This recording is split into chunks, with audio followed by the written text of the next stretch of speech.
Nouril Moutalsam TV, la lumière salvatrice. Nouril Moutalsam TV.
waaw asalaamaaleykum ñu ngi nuyu mbokk yi teew ci barab bi yëpp di leen ziyaar di leen baalu xaq di leen baal xaq di leen wax marhaban itam ci bésu tey jii nga xam ne suñu sang bu tedd bi bu ñuy commencé ci ndigalam di Seydi Mouhamed El Cheikh al imam al mahdi al muntazar mooy ko jagleel ñi mu am mu mel ni nag bés bii lañu am ngir sargalee ko ko waajal li nga xam ne mooy bésu ëllëg incha allah laata ñuy commencé nag comme ni mu ko santaane woon ak ci ndigalam et ñuy jox rek ñiy def prestation mu commencé ko ci Cheikh Maodo Diouf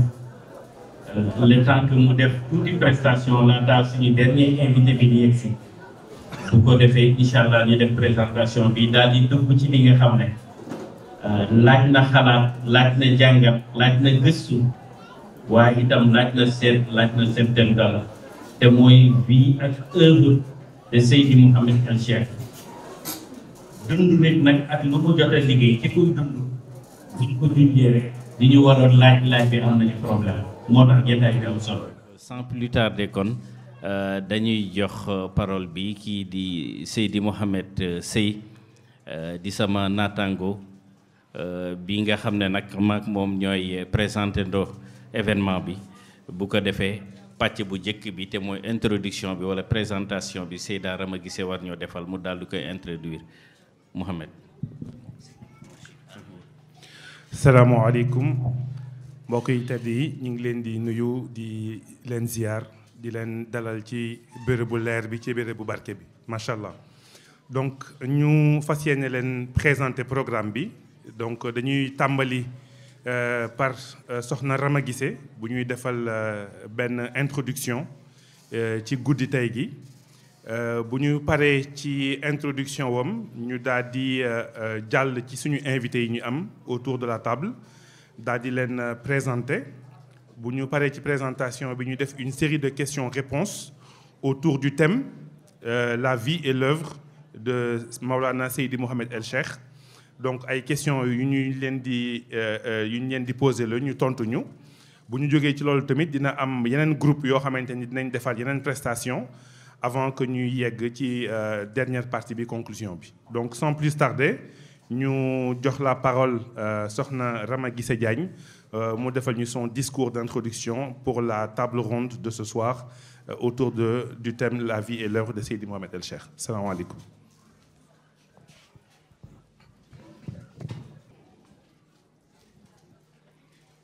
Asalaamaaleykum wa rahmatullahi taala wa barakatuhu. Bismillahi rahmani rahim. Bi barakati Seydina wa Mawlana Muhammad Rasulullah sallallahu alayhi wa sallam. ببركة شيخ الشيوخ خطب الأقطاب الكبير الأعظم مولاي الشيخ أحمد تيجاني الشريف رضي الله تعالى عنه بجاه خطب الأقطاب الكبير إمام مهدي المنتظر مولاي سيدي محمد الشيخ ابن أحمد ابن محمد التيجاني الشريف رضي الله تعالى عنه. Nous commençons tout d'abord en rendant grâce à Allah subhanahu wa ta'ala, l'omniprésent, l'omnipotent, l'omniscient. Summa salatu wa salamu ala khayri khalqillahi, Sayyidina wa Maulana Muhammad, Sayyidi Ahmed sallallahu alayhi wa sallam, notre bien-aimé prophète, ami et serviteur d'Allah, la pure source de la miséricorde divine. Nous rendons aussi grâce à son élu incontestable en matière de lumière des univers, le pur détenteur des secrets de l'univers, la porte de la bénédiction divine et de la lumière du prophète sallallahu alayhi wa sallam, li sahibil khatmil nourillahi, li sahibil bahrul nouril kabir, bi khalifatil buhuril ilmi, huwa al maqtumul wujudil nour, lil khudbil kabiril nour. هو الأختاب البدر الحيب لنور البدر الأنوار وأعظم البحر العلم اليقين ونور الساتر حق قدره أعظم القطب ومقداره العظيم الغيب. Nous voulons nommer l'être incarnant, la source du pouvoir absolu et représentant l'intermédiaire direct entre le prophète sallallahu alayhi wa sallam et les autres prophètes, son excellence Maulaya Cheikh Ahmed Tidjani Chérif radiallahu ta'ala anhu. À son noble fils aussi nous rendons grâce, son khalife pur dans sa vraie lumière, l'authentique guide sur la Siratik al-Mustaqim, le sauveur des âmes d'Akhiru Zaman, l'héritier suprême du maître du pouvoir absolu, l'abreuvé de Bahrul Kanzi, notre maître bien-aimé, son excellence Maulaya Sidi Mohamed El-Cheikh. Chers pères et mères, chers frères et sœurs, hier on se disait tous que les anciens qui vivaient avec le bien-aimé prophète sallallahu alayhi wa sallam étaient bénis, qu'ils ne connaissaient pas les distractions auxquelles nous sommes confrontés aujourd'hui, ni la dégénérescence morale à laquelle est confrontée la jeune génération de maintenant. On se disait qu'ils étaient vraiment chanceux de vivre pleinement leur foi sans distraction avec le meilleur des êtres créés. Et on les enviait même en se disant qu'on aurait bien aimé naître à leur époque. Oui, mesdames et messieurs, on se disait tout cela jusqu'au jour où l'on croise le chemin de l'honorable guide Maulaya Sidi Mohamed El-Cheikh qui nous tendit sa main secoureuse. Et là, ce fut vraiment notre soulagement et notre réconfort. Car tout ce que l'on espérait vivre à l'époque du prophète sallallahu alayhi wa sallam, nous le vivons maintenant avec lui. Notre guide hors pair, que tout saint aurait aimé côtoyer et dont les qualités exceptionnelles reflètent celles du bien-aimé prophète sallallahu alayhi wa sallam. Un être englobant des connaissances infinies et qui est au cœur même de la création et de toutes les réalités. Un être dont la globalité des univers est condensée en lui, mais qui n'a le poids d'une plume sur le bout de ses nobles doigts. Une magnifique créature céleste, ornée, cernée, parfumée, habillée et habitée de nobles lumières originelles. Et représentant le médecin des âmes assoiffé de lumière divine, qui a su propulser nos capacités au-delà même des limites ordinaires et soulever nos savoirs et connaissances aux frontières même des mondes les plus lointains. Un illustre maître symbolisant l'apogée des merveilles de ce siècle et qui n'est de ce monde que par miséricorde. Oui, que par miséricorde, mesdames et messieurs, car jëmmi leer bi nga xam ne xajul fi mu dal su fa nekkee baax rek ak bëgg sauver ruux yi moo tax. Disons donc alhamdulillah, remercions Allah subhanahu wa ta'ala de nous avoir octroyé un guide aussi exceptionnel que Maulaya Sidi Mohamed El-Cheikh et d'être tous là aujourd'hui en un jour aussi mémorable que le début de sa noble mission. Qu'il nous soit alors permis tout d'abord de souhaiter la bienvenue à nos condisciples venus partout à travers le monde pour cet événement exceptionnel. Depuis des années, on attendait tous ce jour. Un jour fatidique, un jour de bonheur, mais aussi un jour de preuve. Car avec notre honorable guide, c'est toujours preuve sur preuve. Les années se suivent et se ressemblent, peuvent penser certains. Mais ce qui est sûr et certain, mesdames et messieurs, c'est que pour l'année 2022, à partir de cette date fatidique du 29 janvier, tout sera désormais différent.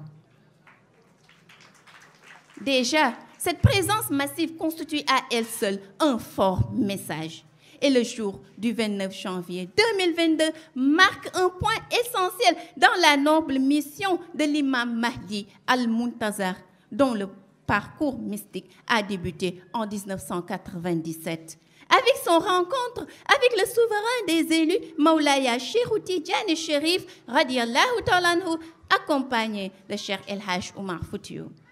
S'en est suivi la fondation de son cercle spirituel, la Dahiratul Iman, en 2004, puis la célébration de la première édition de Mawlud en 2006. L'inauguration aussi de la ville sainte de Médina Cheikh en 2009. Et puis, sous l'ordre de Maulaya Cheikh Ahmed Tidjani Chérif, son installation à Médina Cheikh Tidjani Chérif en 2010, mai 2010. La cité lumineuse qui a été promis pour accueillir aujourd'hui le démarrage de la noble mission de l'imam Mahdi al-Muntazar. Une mission qui repose sur l'idéologie de montrer à l'humanité entière la suprématie légendaire de Maulaya Cheikh Ahmed Tidjani Chérif et d'enseigner la voie de la tariqa Tidjaniya dans sa vraie réalité par la voix de celui qui ne passe jamais inaperçu, tant sur la dimension élevée de sa science et son charisme que sur sa bonté et sa sagesse exceptionnelle. L'enseignant maître de l'histoire sainte et représentant permanent de Cheikh Tidjani dans son existence absolue. Le grand révélateur des secrets, notamment ceux relatifs à l'existence d'autres mondes et d'autres cieux, pourtant jamais connus dans l'histoire, pour être enseignés dans les instituts du monde Shahada. Le shérif authentique et digne petit-fils du bien-aimé prophète sallallahu alayhi wa sallam, détenant les véritables secrets de la Tidjaniya et le pouvoir de la vraie formation spirituelle qui mène à la découverte des mystères d'Allah. Nous voulons nommer encore son Excellence Maulaya Seydi Mohamed El-Cheikh. Vous savez, mesdames et messieurs, notre bien-aimé prophète sallallahu alayhi wa sallam, en parlant de l'imam Mahdi, faisait référence à la mission universelle qui viendra à une époque de désespoir pour ouvrir la justice à l'intérieur de l'injustice qui gangrénera alors le monde. Une mission périlleuse où il s'agira d'instaurer vérité et justice sur cette terre moribonde où l'injustice est partout répandue. Nous sommes aujourd'hui à cette époque et au début officiel de cette noble mission. Et quiconque côtoie notre honorable guide saura que c'est bien lui, l'honorable guide dont nous parlait le bien-aimé prophète sallallahu alayhi wa sallam.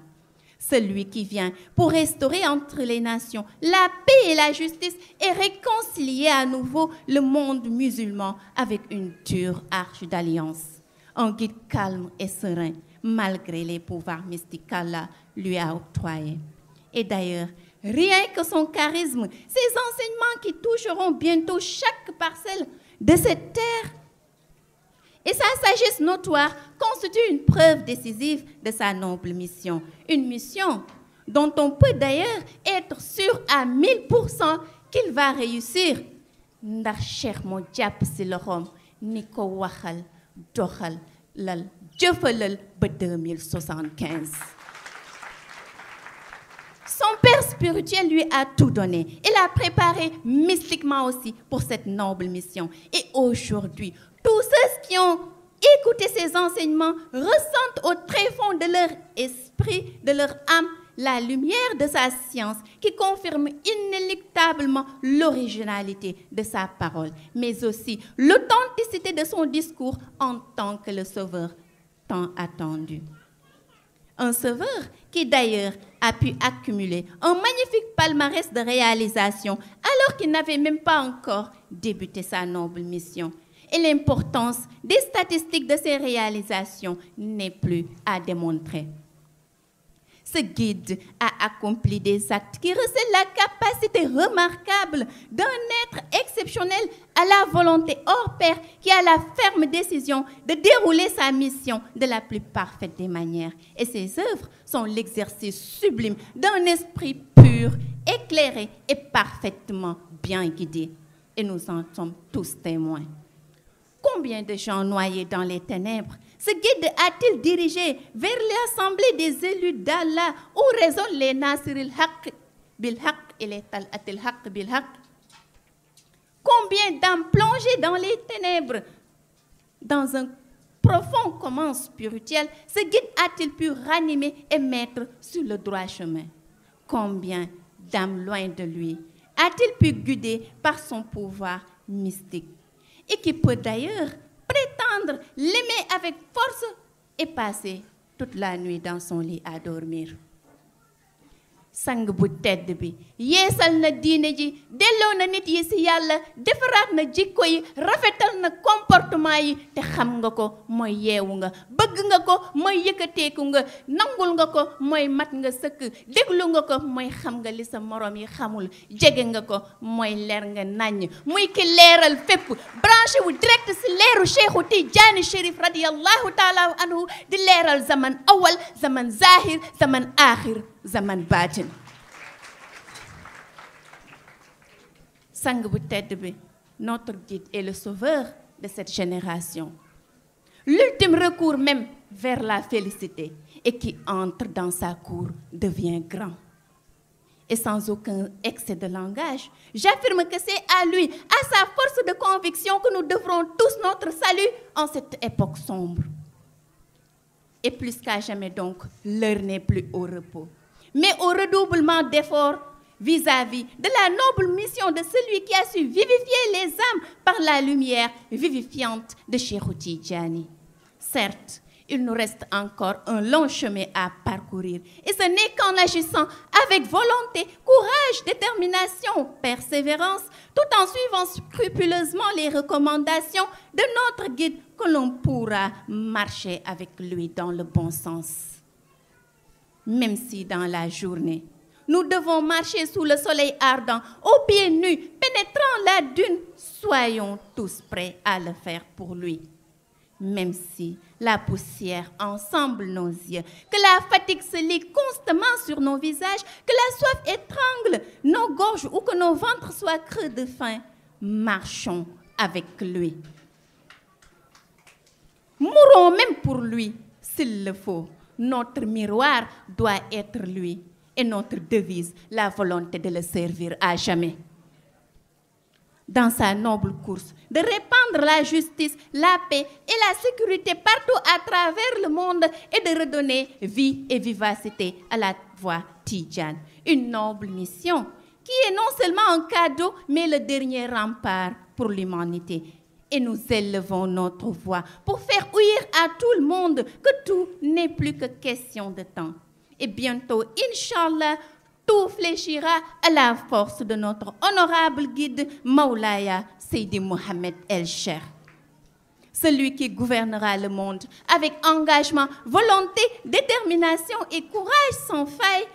Et ceci est une chose inéluctable. Ndaxte loolu la Yàlla bëgg, loolu la Yonent bi sallallahu alayhi wa sallam bëgg, te loolu aussi mooy li neex Cheikhu Tidiane. Et jusqu'à la fin du monde, celui qui est le gardien de la tariqa, ici-bas et dans l'au-delà, celui qui est venu revigorer la religion et à qui les gens s'accrocheront pour se sauver, ce sera lui. Et nous pouvons l'affirmer sans aucune prétention, car c'est une réalité et une mission que Maulaya Cheikh lui a confiée. Pour ceux qui voudront en bénéficier, les portes sont grandement ouvertes. Mais quant à ceux qui ne voudraient pas, ce sera à leur détriment. Et à partir de ce jour, ce sera le déclic d'une nouvelle ère de justice, d'intégrisme sous la guidance de son Excellence, l'imam Mahdi Al-Muntazar. L'honorable guide qui a fait de l'illumination des âmes son combat quotidien. Un essentiel combat d'ailleurs, car c'est le combat pour donner tout son sens au principe d'humanité sans lequel il ne peut y avoir de vie de paix dans l'au-delà.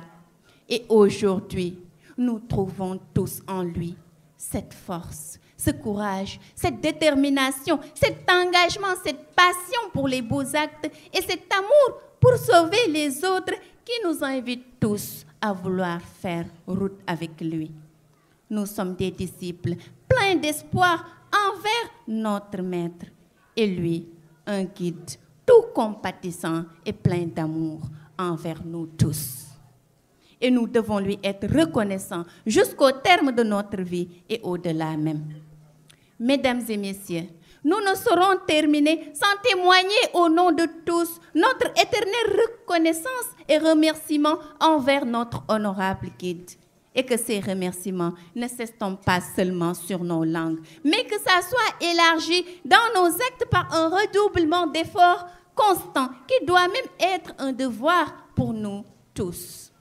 Ce guide a tout fait pour nous. C'est à nous maintenant d'essayer de faire quelque chose pour lui, pour sa noble mission, ne serait-ce qu'en guise de reconnaissance. Nous nous inclinons donc tous devant son noble magnificence pour lui témoigner encore notre engagement, notre confiance, notre détermination. Notre volonté, notre soumission pour l'éternité. Qu'il nous abreuve tous dans l'abreuvoir saint de son honorable Père spirituel, que sa lumière nous éclaire la voie qui nous mènera dans sa cité de béatitude de haute intensité lumineuse, lui dont la panacée est l'unique espérance pour sauver les gens de l'obscurantisme. Qu'il soit béni à jamais, notre honorable guide. Béni soit sa demeure, le flambeau lumineux de Médina Cheikh pour illuminer les cœurs et purifier les âmes. Béni soit à jamais sa noble mission, la mission du Sauveur tant attendu, son Excellence Maulaya Seydi Mohamed El Cheikh, l'imam Mahdi Al-Muntazar. Je vous remercie tous de votre vive attention.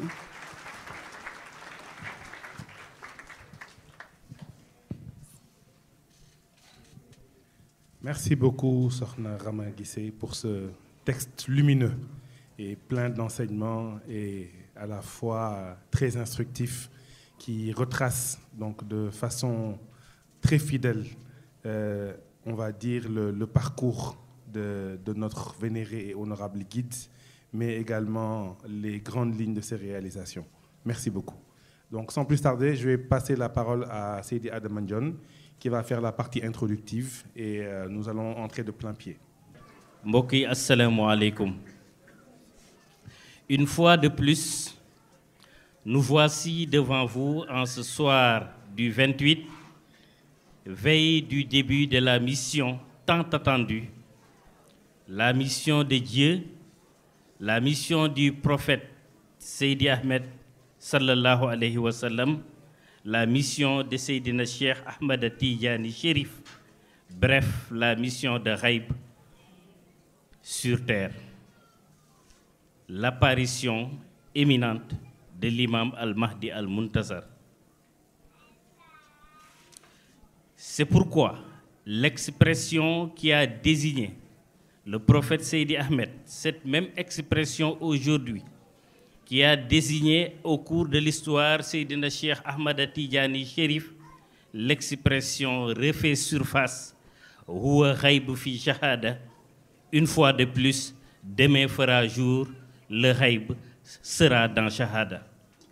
L'antimatière par excellence sera dépêchée auprès de la matière. C'est pourquoi nous avons jugé nécessaire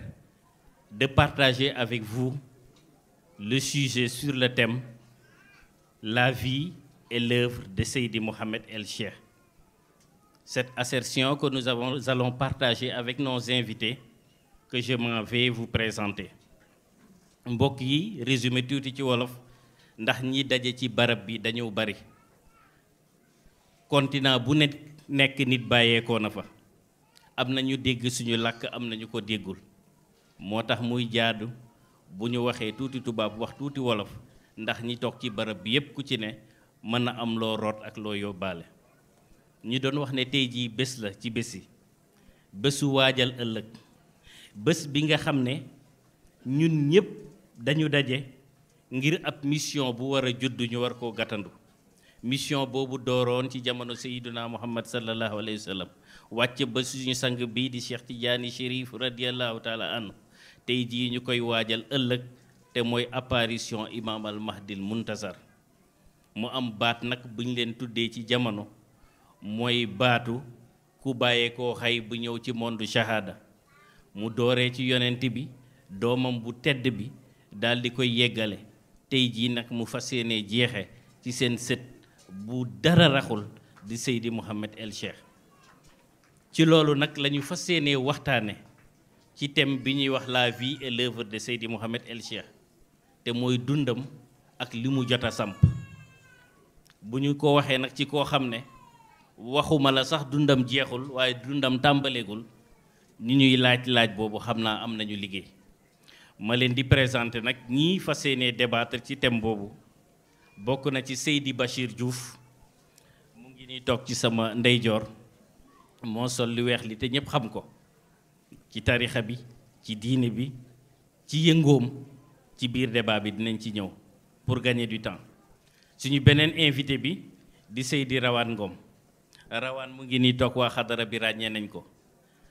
nañ ko itam moom ci taxawaayam ràññee nañ ko ci xam-xamam ràññee nañ ko ci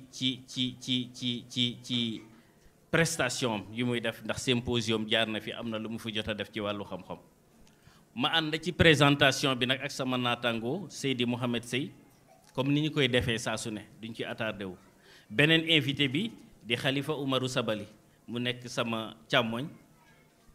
mu ngi nii toog nekk xalifa bu Dakar ñëpp xam nañ ko ci xadara bi xam naa dinañ ko gën a ràññee ci xam-xam bi nga xam ne moom lañ fiy wasaare ñaar ñiy des di Seydi Moussa Fall ak Cheikh Ablaye Fall kenn naataplewu leen ndax ñaari téere yi ñu jot a bind ci sang bu tedd bi ñoom ñooy coordonnateur yi ci jiite rédacteur en chef bi ak ki koy coordonné comme ñoom ñooy suñu invité ñu jàpp ne nag thème bii ñu indi kon am nañ ci wàll bu yaatoo yaatu ci gëstu yu ji def ñuy commencer la première question avec Seydi Bachir Diouf Seydi Bachir Diouf gannaaw bañ la nuyoo ñu ngi lay dalal Seydi Bachir ñu invité la dinaa mbooloo boo xam ne ñëpp ay disciple lañu li ñu fas yéene waxtaan te ñëpp di ko xaar mooy dund ak jëmmalu Seydi Mouhamed El Cheikh la vie et l'œuvre de Seydi Mouhamed El Cheikh Seydi Bachir quel entendement ban dégg-dégg nga am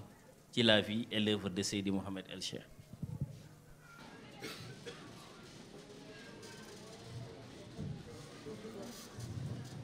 mbokk yi asalaamaaleykum barakallahu ñu ngi nuyu ñëpp tabarakallah di ci jiital ki fi teewul te teew fi muy Mawlaaya Seydi Mouhamed El Cheikh mu jël nuyoo boobu tegal ñu ko ci wéy juróom bu tedd bi Mawlaaya Cheikh Tijaani mu joxal ñu ko yonent bi sallallahu alayhi wa sallam di nuyu tabarakallahu mbooleem ñi fi teew waaye di nuyu ñi ma bokkal plateau bi tabarakallahu présentateur yi di Cheikh Adama Ndiol ak Cheikh Mouhamed Sey tabarakallahu waaye di nuyu tabarakallahu ñu bokkal table ronde bi di débat muy Cheikh Ahmed Tidiane Ngom di Hadj Rawane di nuyu al Khalifa tabarakallahu Cheikh Omar Sabali di nuyu Cheikh Moussa Fall waaye di nuyu Cheikh Abdallah Fall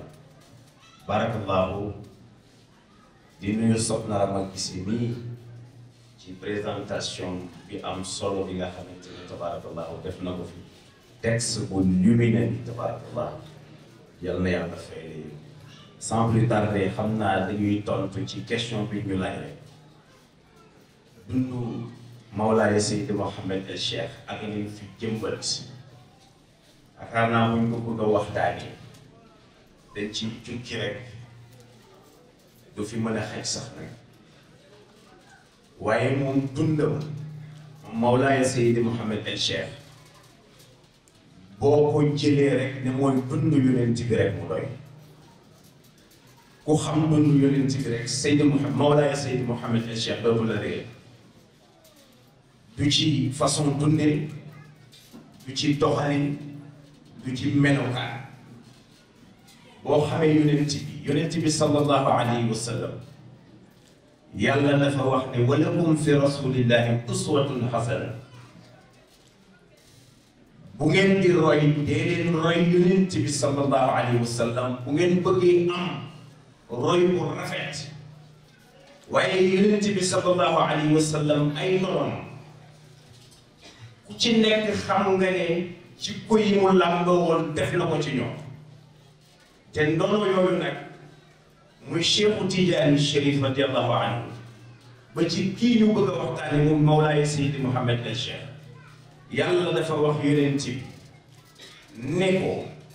wanshir ashirataka al aqrabin booy jóg di waare na nga waar ñi nga xamante ne tabarakallahu ñoo la jege nga waar leen door a génn ci biti pour mën a waar ñi ci biti Mawlaaya Seydi Mouhamed El Cheikh boo xoolee ci tàmbale dundam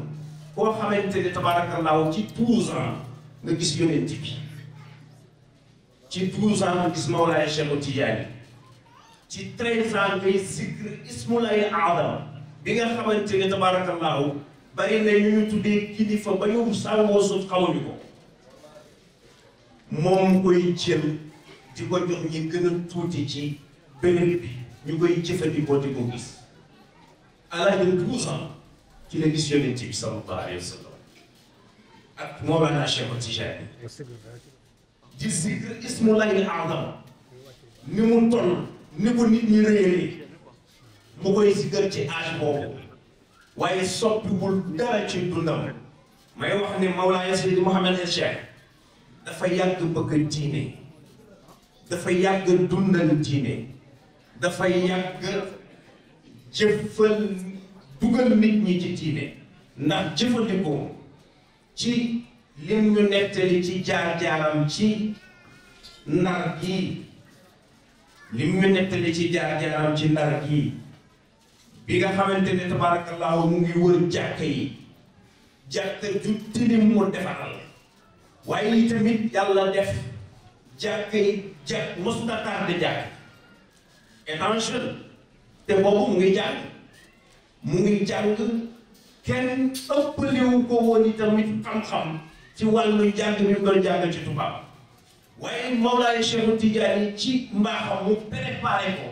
ci dundam li mu war a dund ba moo waral tey jii dund bi ñuy dund tey ma dellu si waat encore yonent bi sallallahu alayhi wa sallam def ne yàlla def ne ko na nga waar ñi la wër ñi nga xam ne ñooy say bokk Mawlaaya Seydi Mouhamed El Cheikh yàlla indi ko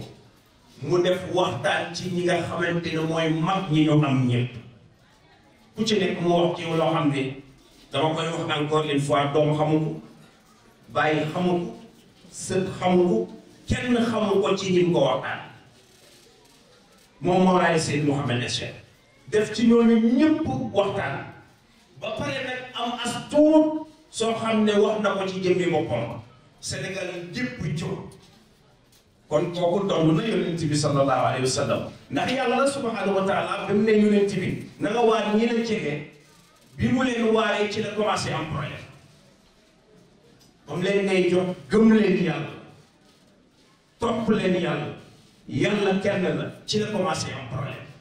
Mawlaaya Seydi Mouhamed El Cheikh itam ba mu commencé jóg di wax di jàngale Cheikh Tidiane ci la commencé am problème Sénégal yëpp jóg te xamuñu moom lan moo ko tax a jóg kon kooku am na luñ ko nàmpataloon loo xamante ne mu ngi ci doon jëm muy lii nga xamante ne moom lañ fas yéenee def suba insha allahu taala Mawlaaya Seydi Mouhamed El Cheikh di nit koo xam ne yàlla daf ko ràng ay jikko yonent bi sallallahu alayhi wa sallam jikko yooyu nag li tax ñu war ko mën a tudd mooy dañ ko dund ak moom xam ko ak moom kon kooku bu fekkee ne dañoo war a wax ci moom yaakaar naa ne jikkoom rek la ñuy indi nit la boo xamante ne tey ci fu fi nekk toog fi xam nga ne sa wax defaru na te di ko defar ñëwul bu ci yow sax di ko defar waaye fu mu toog lay toog di ko defar te yàlla fa nga nekk am na yoo xamante ne tey la ñuy door a ñëw ci béréb bi waaye ñu ngi dundoo xaqiqa goo xamante ni kenn xamul nu mu kon te Mawlaaya Seydi Mouhamed Cheikh moo ko def ci yow kon kooku tabaarakallah mission kooku mission dafa nekk mission universelle nekkul pour Ndar rek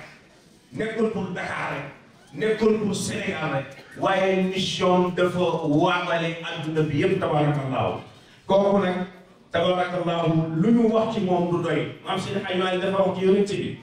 mu ne min kulli wasfin hamidin xalla afala tafdil rajaul baraya ay mustahab. jërëjëf Seydil Bachir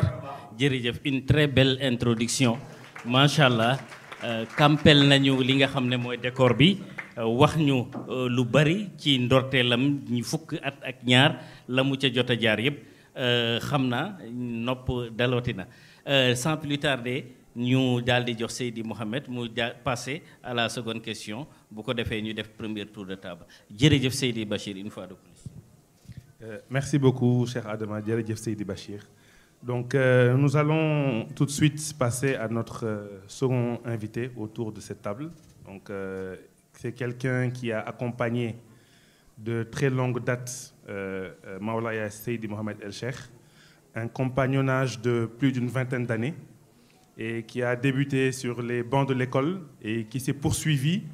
à travers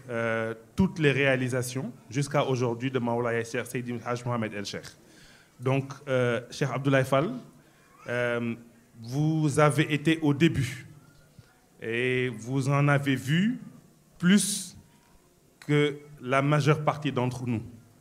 Donc, notre question aujourd'hui, c'est de savoir, comme disent les Wolof, cin su naree neex su baxee xeeñ lan moo la jotoon a xeeñ. Quelles ont été les prémices qui vous ont permis de suivre depuis lors et de ne pas avoir changé de route, de ne pas avoir abandonné en plein milieu et de savoir que vous suiviez la bonne voie. Comment pouvez-vous aujourd'hui, comment ressentez-vous le thème d'aujourd'hui, la vie et l'œuvre de Seydi Mouhamed El Cheikh, et parlez-nous un peu des débuts de cette vie et des débuts de cette œuvre. La parole est à vous, cher Abdoulaye Fall.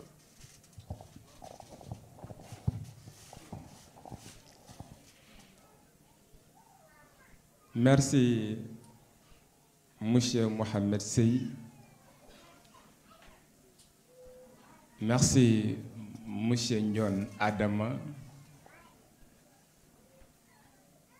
Permettez-nous d'abord, messieurs les journalistes,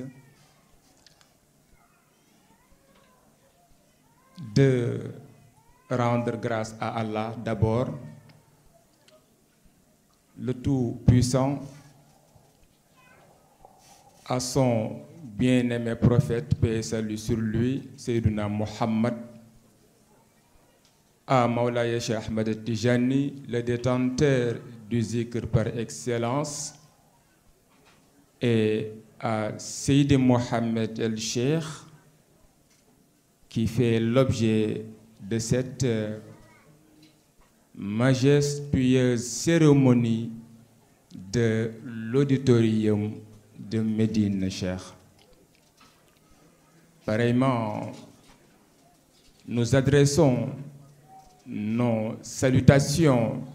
les plus distinguées à nos collègues panélistes, Cheikh Bachir Diouf, Cheikh Rawan, Monsieur Sabali, Cheikh Omar, Cheikh Moussa Fall et Sokhna Ramé Guissé Diagne. Et Sokhna Ramé Guissé Diagne, Masha Allah. Ginnaaw loolu dañuy dellu di sant yàlla sunu boroom subhanahu wa taala moom mi nga xam ni moo ñu may ñu fekk jotaay bi daal di ko tal dellu itam di yeesal sunu ziyaara sang bu tedd bi nga xamante ni mooy Seydi Ahmed te di yonent bi sallallahu alayhi wa sallam. dellu itam di yeesal sunu ziyaara ci sang bu màgg bi nga xam ni mooy Mawlaay Cheikh Ahmed Tijani. dellu itam di yeesal sunu tarbiya ak suñu taalibe ci keppaaru sunu sang bu tedd waaye également di yeesal sunu engagement ci Seydi Mouhamed El Cheikh mi nga xam ni moo war a illuminer charq war a leeral garb war a conquérir penku war a dominer sow wama baynahuma bi iznillah watul bast bi izni nuru satiri bi izni muhammadul habibi waaye bi izni Cheikh Tidjani. Chers frères et sœurs de lumière, compagnons et patriotes en Mahdi, j'ai envie de dire que sous le coup et l'effet de l'émotion, heureusement que c'est une mission. Su dul woon loolu, il me serait difficile de ne pas fondre en larmes à cause des prédictions d'alors de Seydi Mouhamed El Cheikh. Nous étions dans l'entre-deux siècle, fin 20e siècle, tout au début du 21e, aux alentours des années 2000. Mais force, heureusement, restera à l'imam Al-Mahdi Montazar. L'année passée, à la même période, exactement le 8 février 2021, coïncidant avec la naissance de notre vénéré guide Seydi Mouhamed El Cheikh, je disais lors du discours inaugural dont le thème était Seydi Mouhamed El Cheikh, détenteur d'une mission universelle, que judd bari na waay bokkul. Judd am na ngir nekk jullit, judd am na ngir nekk wëliyu, judd am na ngir nekk missionnaire, judd am na ngir nekk missionnaire universel, waaye itam judd am na pour faire l'histoire. ku wax nag Seydi Mouhamed El Cheikh xel yépp dem ci imam Al-Mahdi. ku wax imam Al-Mahdi xel yépp dem ci mission. D'où la jonction de fait et de droit entre la naissance de Seydi Mouhamed El Cheikh et la mission de l'imam Mahdi. Dossier spécial paru d'ailleurs aux éditions Mahdi avec votre toute nouvelle tribune, le journal du Mahdi, qui traite et met en lumière les grands arrêts de la jurisprudence mahdicienne. Et dans ce premier numéro, il a été question de retracer, entre autres en substance, l'évolution de la Daïratul Iman depuis l'aube des temps, depuis l'aube de la mission, bref, de 1983 à nos jours, faisant abstraction à la droite ligne qui mène jusqu'en 2075 à la vigoureuse victoire éclatante. Ceci dit, Cheikh Mohamed Sey ñu ngi jéem a jàngat dund ak jëf, dund ak liggéeyu jëmm joo xam ni waxkat mënu ko dajal, waykat mënu ko dajal, bindkat mënu ko dajal. La vie et l'œuvre de Seydi Mouhamed El Cheikh. mu mel ni sa question tontu ko yomb na yombul parce que dafa bëre yoo xamante ni moo ci laxasu. Tantôt yaa ngi ci peut-être voilà li tax ñu jàpp ba léegi, tantôt yaa ngi ci vie et œuvre. léegi da nga may ma jéem a wax ci vie bi ak œuvre bi, xëy na bu ko temps bi mayee ma dugg peut-être voilà ci impression yi ak lycée bi ak yooyu. J'espère que may nga ma ko. Merci. Pour être peut-être voilà plus explicite, Voilà. Pour être plus explicite. Vous savez, Cheikh Mohamed Sey,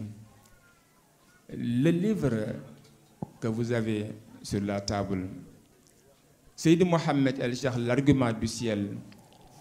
écrit par le cercle de référence de Médine Cheikh, fait la description de Seydi Mohamed El-Cheikh en tant que maître soufi attentif à la réalité sociale. Ça veut beaucoup dire. Le livre Témoin oculaire que vous avez également sous vos yeux fait état de milliers d'audios et de vidéos sur Seydi Mohamed El-Cheikh, sans compter par ailleurs une riche production, voire un riche patrimoine en production écrite et multilingue, dont principalement la langue arabe et la langue française, faisant ainsi Seydi Mohamed El-Cheikh d'une bibliothèque marchande de l'histoire sainte. Et généralement, quand on parle d'œuvre, on pense à une œuvre intellectuelle, une œuvre scientifique, une œuvre littéraire. Il en existe une pléthore, mais il existe également en Seydi Mohamed El-Cheikh une œuvre spirituelle. Cheikh Bachir wax na ci lu bari, une œuvre spirituelle. Et rappelez-vous, lorsque Seydi Mohamed El-Cheikh disait que Mawlaya Cheikh Ahmed Tijani est l'amplificatrice des ombres nocturnes inondées par des cœurs perdus, et la question de savoir ce que signifie ombre nocturne, Seydi Mohamed El-Cheikh répond par âme délinquante. Tenez-vous bien, les âmes délinquantes. Mon cher colonel, messieurs, dames, les juristes mahdiciens, nous sommes maintenant tous juristes en vertu et au regard d'un revirement constant de jurisprudence par rapport aux décisions rendues par les cours et tribunaux relativement à la discipline qui enseigne le Mahdi. Mon cher colonel, messieurs les juristes mahdiciens, messieurs, dames, les juristes mahdiciens, il y a négaté des âmes délinquantes qui risqueraient certainement la perpétuité au soir du jugement dernier. إذا وقعت الواقعة ليس لوقعتها كاذبة. Sans faire d'objection à mon propre plaidoyer, si nul n'est censé ignorer la loi qui est une œuvre humaine, pourquoi se réfugie-t-on alors derrière l'ignorance pour tenter de justifier son innocence devant la sentence du Seigneur de la repentance? إذا وقعت الواقعة ليس لوقعتها كاذبة. Mais heureusement qu'un sauveur a pu intervenir en tant qu'un bouclier de protection, leur extirper de la sombreur et de la pénombre. C'est ce que confirme un grand monsieur de la littérature arabe,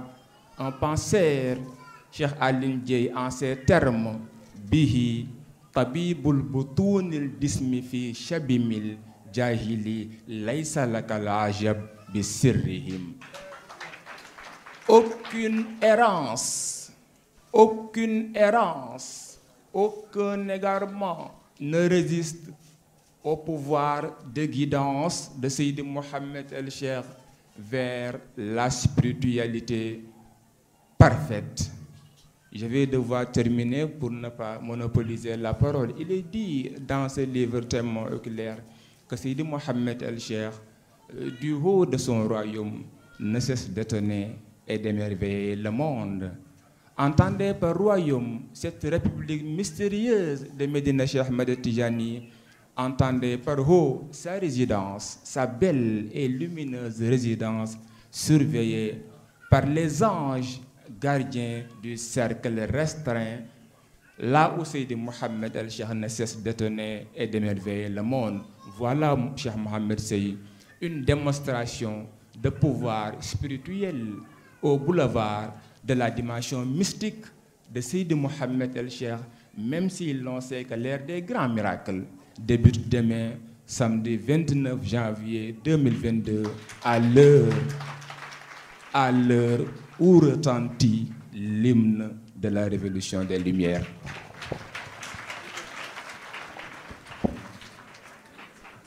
Merci beaucoup, Cheikh Abdoulaye Fall, de nous avoir encore promenés dans les méandres des lumières de Médina Cheikh et dans les profondeurs insondables de la grandeur de Maolaya, Cheikh Seydi Mouhamed El Cheikh.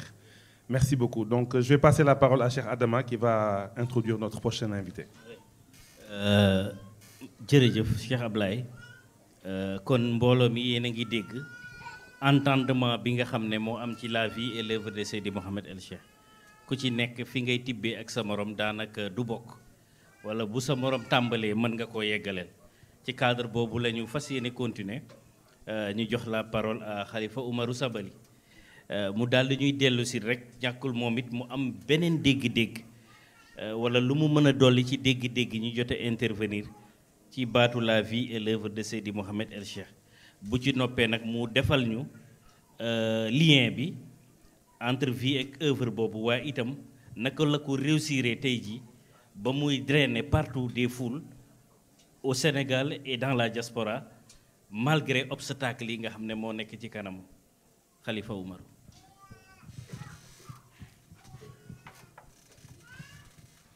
Assalamu alaikum. Nos sincères salutations à nos condisciples qui sont ici présents. Nous leur souhaitons à tous la bienvenue. Je me permets d'adresser mes ziars, mes salutations, notre amour à notre bien-aimé guide, Maulaya Seydi Mouhamed El Cheikh, Ibn Ahmed, Ibn Mohamed Tijani Sherif radiallahu anhu. Nous adressons également nos ziars à la meilleure des créatures, Seydi Ahmed sallallahu alayhi wa sallam, au pôle secoureur de tous les temps, Maulaya Cheikh Ahmed Tijani Sherif radiallahu anhu. Et par la suite, nous rendons grâce à Allah de nous avoir donné la chance d'être aujourd'hui en ces lieux. Car être ici en ce moment est vraiment une bénédiction d'Allah. Et nous disons Alhamdulillahi Rabbil Alamin de nous avoir permis d'être là parmi les élus, parmi les choisis. Masha'Allah, cher Adama, pour votre question, parler de la vie et de l'œuvre de Seydi Mouhamed El Cheikh me donne l'impression que nous parlons d'un personnage légendaire qui a vécu 1000 ans ou bien qui a vécu 2000 ans dans l'histoire. Et ce que nous retenons, nous tous, la plupart des gens qui sont ici, ont connu Seydi Mouhamed El Cheikh à partir de 2016. Donc ça fait à peine 6 ans pour la majeure partie, ont connu Seydi Mouhamed El Cheikh à travers Internet. Et je pense que chacun d'entre nous aujourd'hui ici est l'œuvre de Seydi Mouhamed El Cheikh. Nous sommes tous l'œuvre de Seydi Mouhamed El Cheikh, car ce qui est parfait en nous actuellement, c'est Seydi Mouhamed El Cheikh qui l'a fait. Donc, cher Adama, si vous me le permettez, je me permets de paraphraser Alphonse Lamartine. Il dit, c'est la grandeur du dessein, la petitesse des moyens, l'immensité du résultat sont les 3 mesures du génie de l'homme.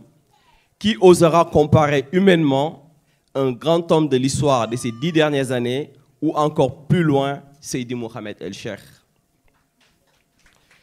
Je me permets de faire cette analogie, car si Seydi Ahmed, le prophète sallallahu alayhi wa sallam, est l'archétype, Seydi Mouhamed El Cheikh est un modèle original parfait. Maintenant, par rapport au fait que vous me demandez quelle est la particularité de Seydi Mouhamed El Cheikh, est-ce un homme ordinaire? Pourquoi il draine des foules? Ce que je sais de l'histoire, c'est que jamais un homme se propose à volontaire ou involontaire un but plus sublime que le but de Seydi Mouhamed El Cheikh, sauver l'humanité. C'est un but auquel on est investi. Involontaire ou volontaire, personne ne peut s'approprier de sauver l'humanité sans l'aide d'Allah, sans l'ordre d'Allah, sans la décision d'Allah. Donc, Seydi Mohamed El-Cheikh a été investi du rôle de sauver l'humanité. Pourquoi Seydi Mohamed El-Cheikh? Parce qu'il est le seul capable de mener cette mission à bien. Qu'est-ce qui fait la particularité de Seydi Mohamed El-Cheikh? Dans l'introduction, j'ai dit, nous faisons nos ziyars à Seydi Ahmed sallallahu alayhi wa sallam. Un jour, j'ai demandé à Seydi Mohamed El-Cheikh, je lui ai demandé, nous avons l'habitude d'entendre que nous prions sur le prophète sallallahu alayhi wa sallam lors des salutations. Mais à chaque fois que j'entends vous parler, vous dites, nous faisons nos ziyars. Pourquoi? Est-ce que vous ne priez pas sur le prophète sallallahu alayhi wa sallam? Il me souria et me répondit, certes, notre prière sur le prophète sallallahu alayhi wa sallam est perpétuelle. Mais les ziyars que nous lui adressons, c'est parce qu'il est en nous. Ah, Seydi Ahmed ne nous quitte jamais. C'est pourquoi nous lui adressons nos ziyars. Donc vous me demandez, en quelque sorte, de parler de la vie, de l'œuvre d'un homme qui incarne Seydi Ahmed sallallahu alayhi wa sallam. Donc je reprends ce que Seydi Bachir a dit tout à l'heure. Parler de la vie de Seydi Mohamed El-Cheikh, c'est parler de la vie de Seydi Ahmed sallallahu alayhi wa sallam, sans commune mesure. Vous me demandez aussi pourquoi Seydi Mohamed El-Cheikh draine des foules. Seydi Mohamed El-Cheikh n'a jamais cherché à drainer les foules. Seydi Mohamed El-Cheikh n'a jamais cherché à avoir des disciples. La seule preuve, qui a été appelé pour être ici aujourd'hui? Personne. Et ça depuis son avènement. Cependant, les gens s'identifient au discours de Seydi Mohamed El-Cheikh, aux enseignements de Seydi Mohamed El-Cheikh, à la rigueur spirituelle de Seydi Mohamed El-Cheikh. Il a fait de telle sorte que de retourner à la charia à la charia, de retourner la sunna à la sunna, de retourner l'homme à Dieu et de Dieu à l'homme. Voilà pourquoi les gens suivent Seydi Mohamed El-Cheikh. Les gens s'identifient à Seydi Mohamed El-Cheikh. Et comme nous tous, nous sommes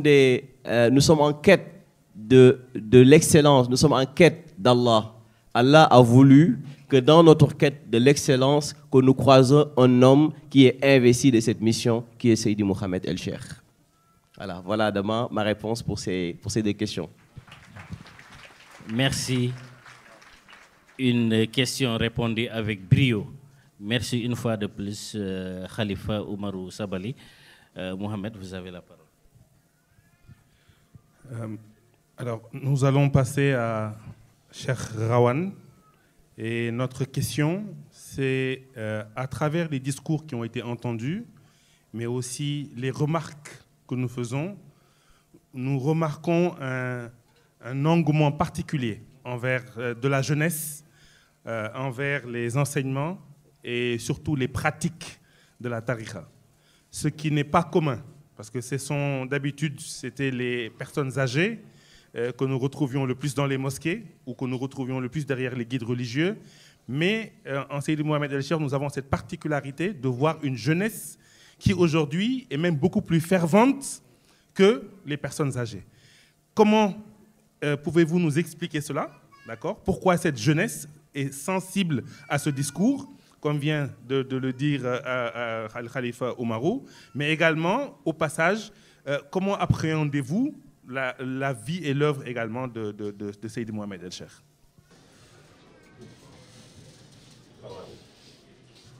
Assalamu alaikum. Macha Allah, fa tabarakallah. maa ngi nuyu mbokk yi fi daje yëpp ci jiital sang bi bu ñu ko nuyoo ziyaara ko toftal ñi ñu fekk ci béréb yëpp macha allah mu daal di matale xam naa ni may nuyu ñi ma bokkal plateau bu tedd bi macha allah di sant yàlla moom mi ñu may ñu fekke ak tal ba ñu mën a bokk ci béréb yi nii di nuyu ndeysaan Seydi Bachir waaw moom mi nga xam ne moom mooy l'année du siècle waaw macha allah mu doon cër boo xam ni amul ko gën a mën a firi ci àdduna wallaay ndeysaan di nuyu soxna Rama Gisee di nuyu ndeysaan Cheikh Abdoulaye Fall ak Seydou Moussa Fall itam di nuyu ak Khalifa Omar ak sunu présentateur yi nga xam ni moom la ñu ko bokkal plateau yi macha allah xam naa ni li fi jote ci teg ci leneen dana métti ndax la soxna Rama Diallo soxna Cheikh Bachir wax ko Khalifa wax ko ak Cheikh Abdoulaye nekk na li nga xam ni lu matale la amul dara loo xam ni mënuñ ko ceete waaw bu ci yemoon sax mu daal di nekk Seydi Mouhamed pour répondre à sa question maa ngi continue xam nga man la vie et l'œuvre de Seydi Mouhamed El Cheikh ni ma ko déggee mooy balaa ñuy wax loolu tamit xam kan mooy Seydi Mouhamed te maanaam mooy ki nga xam ne mën na ni xam nañ ko xamul waaw parce que nit ku nekk bu nekkoon million fii ku ne am na facette boo xam ne moom nga xam ci moom ndax ku ne def nañ ci yow loo xam ne def ko ci sa morom loo xam ne lu particulier et ku ne relation bi nga am ak moom itam ak relation bi mu am ak keneen du benn mu mel na ni maanaam dafa dellu ci wàllu uluhiyya uluhiyya yàlla relation bi mu am ak Seydi Bachir wala bi mu am ak Khalifa bi mu am ak keneen du benn waaye ku ne rek nga am dégg-dégg boo am ci yàlla mu wuuteeg dégg-dégg bu sa morom am ci yàlla. ma ni Seydi Mouhamed El Cheikh mooy ki nga xam ni moom la yonent bi annoncé ay sièges nga dana ñëw waaw bu ñëwee joxe tegtal ne dana tudd Mouhamed dana mel nangam dana mel nangam ak nangam nit ñi depuis yonent bi wax ko ba léegi yonent bi dafa dëgg rek ñu commencé désigner ay nit waaw naan jiw moom la jiw moom la jiw moom la boo xoolee boo demee par exemple Sénégal bi balaa may dem ci yeneen bi ñaata ñoo fi déclaré nekk ci maam am na ku ci fan yii ku nekk ci dëkk yi nii maanaam daal macha allah boo demee ay dëkk yu mel ni Iran dañoo am ay prison yoo xam ni ñii woote imaamoon naa ni moom lañ ci dugg ba ñu mujjee def xayma bi gën ko wàññi waaw mu doon loolu nga xam ne du doy waar du jar tàngal Seydi Mouhamed El Cheikh mooy ki nga xam ni moom la yonent bi annoncé ci benn wàll waaye moom la itam Mawlaay Cheikh annoncé ci beneen wàll. daal di wax ni bu ñëwee sax moom taalibeem lay doon waaw pour wane itam lan mooy grandeur Mawlana Cheikh Ahmed Tidiane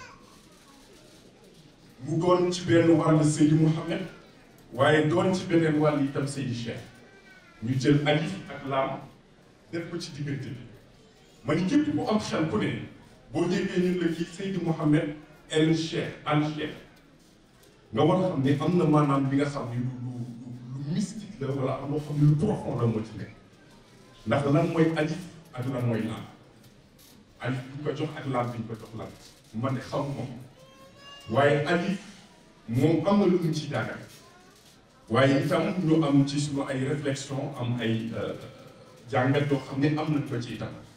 man kay waxtaan ak sama mbokk yu jógee Mali maa ngi leen di saluer fii la ziar ñu ngi waxtaan ñu ñooy laaj ne dañuy dégg Seydi Mouhamed El Cheikh di wax alif ñu ma mais c'est quoi alif lan mooy alif ma ni alif boo ko analyser xam nga yàlla ba mu bindee yonent yàlla Aadama teg ko malaaka yi di ko romb ba droit bu xëy dem ci ko xool ba ñuy def loolu ba yàlla ca na ko soobee mu daal di jël Aadama teg ko daal di woo malaaka yi ne leen kaay leen waaw inni jaa'ilun fil ardi xalifa dama bëgg ci àdduna ba rek daal nga xam ni tabax nañ ko defar nañ ko ba mu baax dama fa bëgg yónni nit daal mu am mission bu ma ko doxal malaaka yi daal di xaw tuuti parce que ñoom dañuy laajte daal maanaam seen waxtaan bu am solo boobu xam naa ne temps bi ko maye comme boobu nanu ñu résumé bi seen discussion bi ñu ngi wax yàlla ne ko daal vraiment wax dëgg yàlla yaa ngi koy bëgg def mais ñun dañoo xaw ragal ñu indi ay jafe-jafe ci processus organisation àdduna ak univers yàlla ne leen man xam naa loo xam ne amul rek waaye yàlla ci loolu mi ngi wax wa allama aadama asmaa kullaha mooy lépp loo xam ni nit ñi existé na yàlla dafa jël mu sol ko aadama xam ko ci saasi boo koy natable ci àdduna bii ñu nekk maanaam yàlla dafa indi taab ne leen malaaka yi lii lan la ñun xamuñu ko mu ne aadama ni lii par exemple almaa yi dañ mu ne lii lan la bu ne mu am ñu ko joxe tur alors que malaaka yi c'était incapable ñu joxe tur yooyu donc te boo xoolee suñu univers bi ñu nekk lépp looy utiliser ak beneen univers da ngay obligé ngay utiliser li nga xam ne moom la ñuy wax ay lettres booy wax al-Maïda da ngay utiliser lettres booy wax al-Kursi lettres yi ngay utiliser mais maa ngi ci ba léegi de ci alif bi laa nekk ba léegi xam nga lan mooy secret lettre arabe mooy gis nga lettre bu jël boo ko tàmbalee ñu jox la alif bi moom ba jàll jëlal baa nga xëcc ba cat lu mu lay jox alif nga jël kaaf boo ko xëccee cat ba cat lan la lay jox alif nga jël waaw boo ko xëccee ñu jox la lettre yëpp alif la lay daal mais xam nga lan moo ci gën a am importance Cheikh Adam mooy jëlal alphabet mandarin wala nga jël bu tubaab wala nga jël alphabet bu mënti doon ci àdduna lettre yi boo leen tuddee yëpp alif la lay mu lay wan ni la alif ci boppam mooy li nga xam ne mooy secret univers mooy secret bi nga xam ne moom la yàlla sax am lu mu mos a doon yonent yàlla Adama ba mu am ci mën tibb pour mën suuf li nga xam ne moom mooy malaaka yi ci seen waxtaan boobu nga fi ñu waxtaan mais xam nga itam pour résumer boo jëlee lettre arabe ci alif ba ci Chine bu ne dafa am benn chiffre boo xam ne moom lañ ko jox alif bi 1 la baa bi 2 la ngay dem noonu ba Chine 1000 la boo ko additionné yëpp de alif ba ci Chine mi ngi lay jox chiffre bi ñuy wax 5995 5995 li ko nit ñi xam ne moom la ñuy wax ni mooy le chiffre de l'univers parce que lépp looy def ci univers bi rek faaw nga tudd ko te faaw nga jaar ci chiffre yi donc chiffre mooy chiffre de l'univers mais gis nga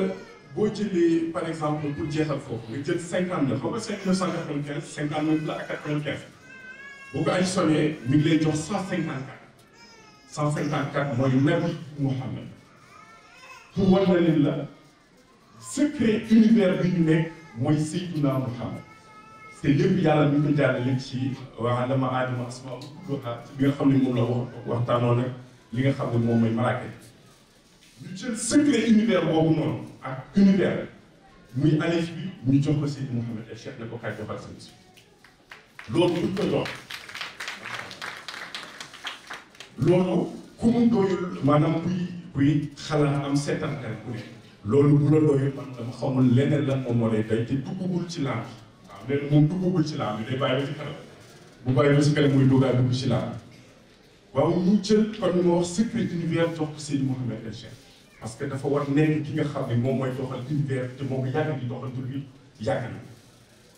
nga laaj ma question yi nga xam ne yu am solo la xam nga Seydi Mouhamed El Cheikh bu doon par exemple dafay wax ak suñuy nopp yi rek du ñu mën maanaam li Al Khalifa wax du ñu peut-être ñun ñëpp ñëw teew da ngay gis koo xam ni daf mel ni les 5 continents ñëpp ne teew nañ fi amul continent bi nga xam ne des na waaw nga jël continent yi ñëpp daal fi daal di ñëw teew te li Al Khalifa wax kenn boobu nekk ñun ñëpp dañu ñëw parce que moom ci ruux yi ci boppam moom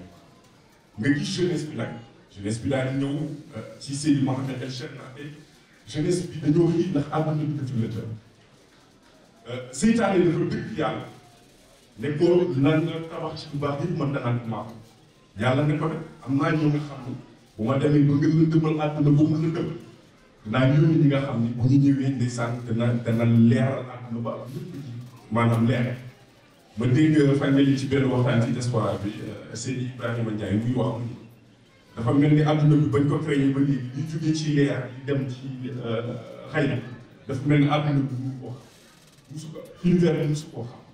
ndax lan boobu fekk na ni Seydi Mouhamed El Cheikh wax naa ko ruux yëpp ubbi na secret ruux yëpp ba ruux yi lenn lañu soxla mooy li koy dundal ndaxte ruux dafa am lu koy dundal mooy lumière yaram dafa am lu koy dundal mooy ñam boo jëlee li yàlla di wax kullu washrabu wala tusrifu innahu laa yuhibbul musrifin parce que day ragal bu demee rek maanaam ba mu xaw ëpp tuuti maanaam lekk yi xaw duggante da nga waroon jox ruux bi jox too ko ndaxte solo ko ak lekk ba mu fees ba nga xam ne nag da ngay daal di tayal dootu mën nag maanaam jàmm yàlla ñu ko waree sang bi daal di jël ubbi wax ak ñoom xëcc leen xiir leen ci jaamu yàlla ñoom ñëpp ñu ñëw mën teew ñu doon ñi nga xam ne dañoo jugee ci ñii ci ay famille religieuse lañu jógee ñii di am na ci leneen lu ñu nekkoon mais ku ne pour actionner bouton bi nga xam ne moom moo tax sa bopp war a mbir moo tax nga war bàyyi lépp ñëw nga daal di bàyyi lépp rek daal di ñëw daal di teew xam naa comme waxtaan nga xaw guddi ma yemale ko foofu rek macha allah ñoom macha allah jërëjëf Seydi Rawat, merci beaucoup. Donc un discours qui s'adresse aux âmes et qui les abreuve, raison pour laquelle la jeunesse qui vit dans un monde sombre et en quête de lumière est sensible à ce discours et suit le vénéré guide qui vient sauver la mission de la fin des temps, mais également il a une représentation particulière, tel un Oulouriyat, car il entretient une relation particulière avec chacun dans la façon dont il abreuve son âme. Machallah. Merci beaucoup pour cette belle intervention. Donc, je passe la parole à Cheikh Adama. Merci Mohamed. Voilà qui est Seydi Mohamed El Cheikh. 4 interventions, 5 même, de Seydi Arama. Et toutes les prescriptions décrivent la même personne, mais de façon différente. La parole maintenant est à Cheikh Ablaye, Cheikh Moussa Fall. Moussa Fall, tout le monde a donné son sens, sa vision sur le thème Seydi Mohamed, la vie et l'œuvre de Seydi, Mohamed El Cheikh. Pour vous, ce qui a été développé vous convainc ou vous avez un plus à rajouter? Et au-delà de la vie et l'œuvre de Seydi Mohamed El Cheikh, on aimerait faire la liaison avec ce qui lui a fallu une réussite en 2016. Cette réussite a été, si on peut dire, entachée ou entravée ou a été attaquée par des gens appelés, des personnes appelées détracteurs. Un moment qui a été vraiment difficile dans la vie, la traversée shahada de la daïra. Si vous nous faites un peu cette description de ce moment, au-delà de votre vision sur la vie et l'œuvre de Seydi Mohamed El Cheikh, qu'allez-vous nous dire? Assalamu alaikum. Permettez-moi d'abord, M. Ndion, d'adresser mes salutations les plus respectueuses à nos frères et sœurs de la Dahiratul Iman, mais aussi de magnifier la présence spirituelle de notre vénéré guide Maulaye Seydi Mohamed El Cheikh. Il n'est pas aisé de parler d'une vie qui est en train de se vivre et d'une œuvre qui est encore en construction. Le moins que l'on puisse faire, c'est, comme vous l'avez laissé penser dans la présentation, c'est de dresser un bilan d'étape. Et tout le monde ici présent conviendra avec moi que Seydi Mohamed El Cheikh, en réalité, n'a même plus de vie. Comme il aime à le rappeler, il a dédié sa vie à son maître spirituel, Maulaye Cheikh Ahmed Tijani Sherif. C'est pour cela que toute sa vie et toute son œuvre se construisent autour du projet de porter à la connaissance du monde la vie et l'œuvre même de Maulaye Cheikh Ahmed Tijani Sherif radiyallahu ta'ala anhu. Ce qu'il faut donc dire, c'est qu'à la fois, Seydi Mohamed El Cheikh mène une vie désintéressée et fait une œuvre humanitaire. Pourquoi une vie désintéressée et pourquoi une œuvre humanitaire? Une vie désintéressée dans la mesure où, du 10 avril 1997 au 28 janvier 2022, tous les actes que Seydi Mohamed El Cheikh pose s'inscrivent dans une double dynamique. D'abord, revivifier l'islam, en plus de revigorer la tariqa tijane, sans attendre en plus un avantage de quelque nature que ce soit. Ça, c'est une vie désintéressée. Une œuvre humanitaire, tantôt quelqu'un a parlé de sa volonté ou bien de sa mission salvatrice pour l'humanité. Il n'y a pas autre expression qui puisse résumer cette dimension humanitaire de l'œuvre de Seydi Mohamed El Cheikh. Donc j'entends par vie et œuvre de Seydi Mohamed El Cheikh en réalité comme un ensemble de défis, un ensemble de contraintes, de gloire également, que Seydi Mohamed El Cheikh entend relever avec le concours du ciel dont il est l'argument et le travail de compagnon dont il est le guide bien guidé. Alors, la vie et l'œuvre a connu, ont tous connu une réussite jusqu'en 2016. Et en 2017 également, il y a eu une campagne de dénigrement, effectivement. Et je retiens de cette période un épisode transitoire entre l'émergence de la Khadra et l'étape de sa maturation. C'est-à-dire qu'en 2016, il y a eu une augmentation numérique de ceux qui s'intéressaient à Seydi Mohamed El Cheikh. Et en 2017, la Khadra a pu comprendre que l'homme était capable de bassesse, de jalousie débordante. Deux faits majeurs attiraient mon attention principalement. D'abord, ceux qui critiquaient Seydi Mohamed El Cheikh ne l'avaient pas assez côtoyé pour pouvoir faire un tableau lugubre de sa personnalité. Ensuite, ceux qui le dénigraient, pour la plupart, le célébraient avant la campagne de dénigrement. Et ils l'ont dénigré pour la seule et simple raison que Seydi Mohamed El Cheikh s'est montré plus fédéraliste que divisionniste. Parce qu'au regard de sa méthode, il a refusé de s'aligner dans une des tendances séparatistes qui minaient l'harmonie de la tariqa tijane. Et la leçon principale que j'en tire, c'est que d'abord Seydi Mohamed El Cheikh sort toujours vainqueur de ses confrontations frontales. Malgré l'ampleur de la campagne de dénigrement, il est resté constant dans sa conduite avec un flegme extraordinaire et le temps, en excellent juge, lui a donné raison. D'ailleurs, juste après la campagne de dénigrement, on a noté de nouveau une réelle augmentation numérique de la Khadra avec une structuration plus systémique. Pour dire qu'en réalité, l'ennemi nous a forgés. C'est en raison de la formation que nous recevons ici à Médina Cheikh. On est préparé dans les moments de crise, dans les moments troubles. C'est dans ces moments que nous nous montrons plus fermes à défendre la cause et l'identité mahlicienne, encore plus fermes à combattre ceux qui refusent la vérité de s'éclater pour des motifs souvent basés sur des calculs d'opportunité. Je vous remercie. Merci, Cheikh Moussa Fall. Une réponse vraiment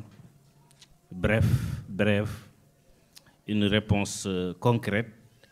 une réponse précise également sur la vie et l'œuvre, mais également sur cette période difficile, entre guillemets, et les leçons de morale, les leçons de résistance et des leçons de perspective que la daïra en a tiré. Pour nous continuer, nous delluwaat ci Cheikh Bachir Diouf. Cheikh Bachir, ñu yàgg la ràññee ci wàllu diine, nekkuloo ci ndondi, nga yàgg itam fréquenté xadara tijaniya, ñu gën la ràññee ci Tiwaawan, nga jege woon lool sax Serigne Mansour Sy borom daara ji radiyallahu taala anhu. Tey jii flairu mission bi nga teel koo décelé, dañu la bëggoon laaj loolu naka la dikkee, naka nga découvrir missionnaire bi ñuy waxtaane tey dundam vie am ak œuvre am, moom la ñu bëggoon nga indil ñu ci ay leeral. barakallahu di wax rek asalaamaaleykum, di ñëw di tontu ci question bi nga xam ne laaj nga ñu ko. dëgg la yàgg nañu ci këru diine, yàgg nañu ci diine ndax ci lañ judd màgg ci yaru ci tabarakallahu ba tabarakallahu xam ci lu bari. waaye yàlla dafa def loolu moo ñu dimbale sax pour ñu mën a xam Mawlaay Seydi Mohamed El Cheikh. ndax bu fekkee ne naafeq, bu fekkee ne aada emporté wuñu, bu fekkee ne itamit dëgg rek la ñuy wax, dund bi ma dund ak kilifa yi ma dundal, xam ni ñu dundee moo ma projeté ba ma mën a xam Mawlaay Seydi Mohamed El Cheikh lii mu nekk dëgg la wala dëgg.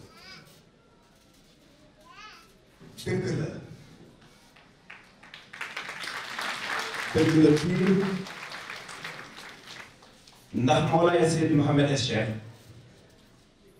dama ko xam ci jikko yu tedd, mu nekk koo xam ne lu la réer ci mag ñi je pèse bien mes mots lu la réer ci mag ñi laa wax boo ko xoolee ci moom gis ko kon bu ñu yàlla dimbalee ba ñu xam mag ñi bu ñu ko gisee danañu xam ndax moom mii li mag mi doon dund lay dund wala dund ko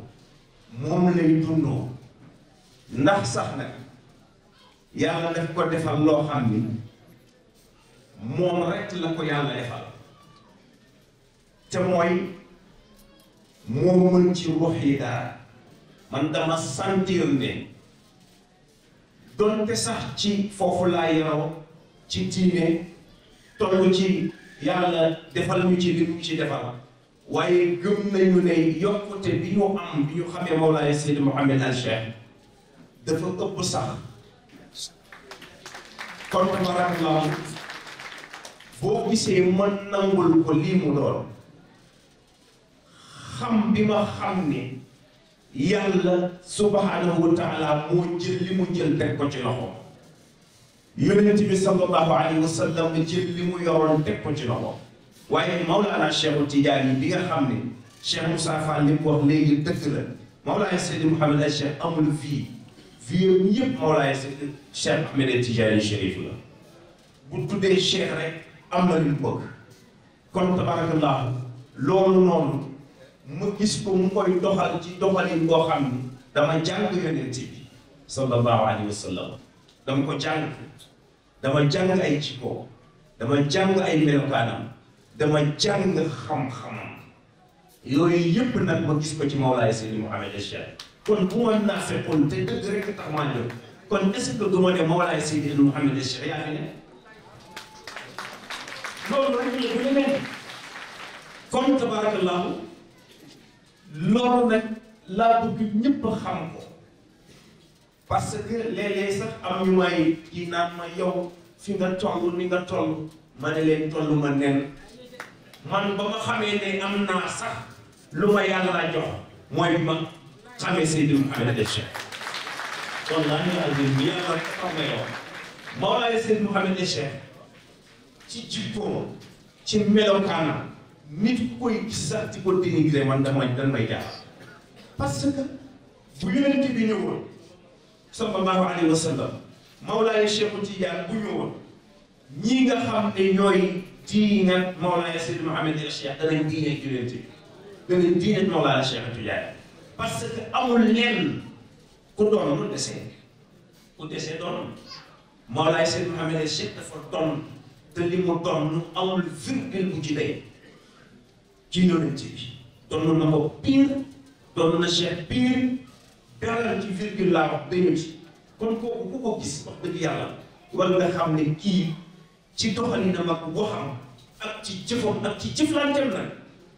ci jëflanteem ak mboolem ku fi nekk ku ci nekk Cheikh Rawal wax na ko léegi ku ci nekk am na lu mu jëflante ak yow lu mu jëflantewul ak sa morom nit ku ko bëgg fii rek am na lu tax nga bëgg lu bokkut ak sa morom li tax mu bëgg kon Mawlaay Seydi Mouhamed El Cheikh moo fi nekk yàlla doxal na nag tant d'années ñu toog di xaar bés bii muy bu suba bi muy ñu war ko tàpp Imaam al-Mahdi Muntaza gi sax dañ koy dindi ndax jeex na kuñ doon xaar ba agsi na kon amatul Muntaza Imaam al-Mahdi mu ngi fi loolu nag ñoom la yàlla dogal kon loolu daal moo tax tabarakallahu man awma lenn loo xamante ni tabarakallahu gis naa ko loo xam ne lu may mën a naqari la wala lu may metti ci Mawlaay Seydi Mouhamed El Cheikh lu ko di ci gis yonent bi di ci gis Mawlaana Cheikh Tidiane salaamaaleykum wa rahmatullah.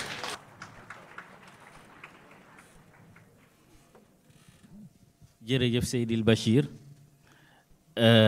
sans plus tarder ñëpp tàccu nañu ce qui veut dire que réponse bi satisfaire na leen am na itam enseignement yu rëy yu ñu ci mën a tirer ndax mu ngi ñuy artu pour suba waaw bu événement bi weesoo ñu dindi al-Muntazar ndax yegsi na jërëjëf Seydil Bachir. Donc nous allons continuer le tour de table pour essayer de boucler rapidement parce qu'il commence à se faire tard et c'est demain la grosse journée. Donc, nous allons passer à Cheikh Abdoulaye Fall, Inch'Allah. Donc, pour la question suivante. Cheikh Abdoulaye Fall, vous nous avez décrit, et comme tous les participants à cette table ronde et à ce panel, un personnage pétri de qualité, un personnage multidimensionnel, un personnage qu'on ne saurait qualifier uniquement avec des mots, tellement il est pétri de qualité humaine, de qualité mystique, de qualité religieuse, d'orthodoxie. Cependant, nous avons noté que le proche entourage, ou du moins la ville de Saint-Louis, où la mission a démarré, n'est pas complètement acquis à la mission. Cela est-il dû au fait qu'on dit qu'on n'est jamais prophète chez soi? C'est cet adage qui vient se répéter, ou il y a une autre raison? Donc, au regard de votre participation à la mission depuis un bon nombre d'années, quel enseignement pouvez-vous en tirer et partager avec nous sur ce constat et sur cet état de fait? Masha'Allah, Cheikh Mohamed Sey, ci question bi mu mel ni baat bi nga wax defe naa ni nul n'est prophète chez soi noonu nga ko waxee tubaab moo ko waxee noonu mu mel ni règle la waaye peut-être ci Seydou Mohamed Cheikh am na exception te exception boobu sous le contrôle des juristes ñoom Moussa Fall du man maa ko soulever waaye Cheikh Malick Ba magu sang bi moo ko wax ci benn émission ni Seydou Mohamed Cheikh def na l'exception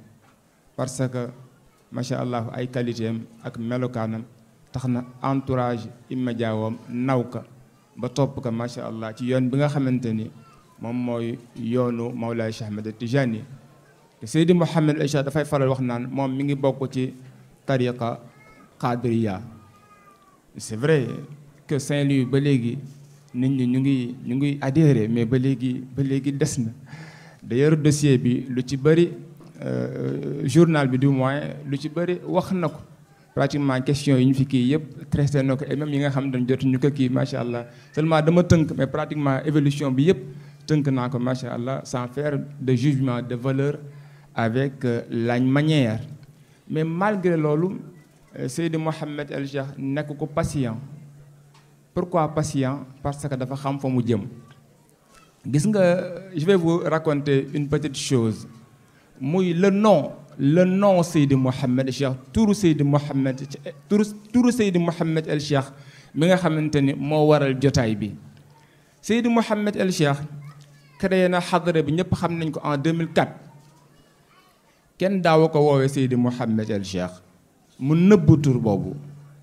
ñu naan ko sang bi Seydi Cheikh lañ ko doon wax commencement bi au début Serigne Cheikh Seydi Cheikh ak yu ni mel ba jamono dox baatu sang bi ñu naan ko sang bi ba jamono doxaat mu doogay dévoiler officiellement turu Seydi Mohamed El Cheikh. avec ñu bi ñu nekkee en classe de 3e mos na dévoiler tur bi une seule fois. On était en classe un jour mu jël benn feuille bind ci association des élèves musulmans de la 3e M1B bind 1 Seydi Mohamed El Cheikh bind 2 Imam Ablaye bind 3 jàlle ci ginnaaw man j'étais trop criant lu ma daan gis dama ko daan laaj mais exceptionnellement laajuma ko pourquoi. naa Cheikh Babacar dina kontaan ci li may waaj a wax Cheikh Babacar El Cheikh parce que sang bu tey bi daf ma daan faral wax naan ma voilà urul ay nii jour iid yi jour yu ci mel ni korite ak tabaski voilà dañuy génn sëpp ci seen balcon yi di xool seeni borom kër ci monde shahada di leen woowe ay tur yu neex muy tur ya nga xamante ni moom lañ leen di woowe ëllëg ci aljanna ma ni tur bii xam naa mooy tur ci tur yooyu la bokk. moo tax jotuma ko laaj jamono di dox ba mu dévoiler ko mais damay def benn porox ndoll bu ndaw rek par rapport ak question bi woon sànq muy surtout jour bi nga xamante ne ndeysaan si la décidé définitivement quitter les bancs. C'était un jour parce que jàngale na ko ñun ñaar dañoo def classe de 3e 2 fois pour des raisons peut-être que vous connaissez, mais 2e année bi ñu jàng quelque temps Seydi Mouhamed El Cheikh ñu toog quelques jours gisuñu ko fekk jot nañu def ay devoir jour boobu man maa jël devoir yi yóbbul ko maa ngi ko fekk si bitiku Cheikh Ibrahima Ifra male mu yàgg wax parce que moom ndeysaan dafa nekk ku baax ku tedd ni ngeen ko xame ak ni muy jëflante ak yéen macha allah mu boole ñu woon ci ay activité am ci ay programme am yàlla xam na ko ci zahir ak ci baatin ba heure bu ñu jógee rek xam nañu fañ koy fekk jour boobu ñu jël devoir yi dem ci bitiku Ifra fekk ko mu toog mi ngi soloon jàllaa bi bu xaw a marron gis nga benn affaire am na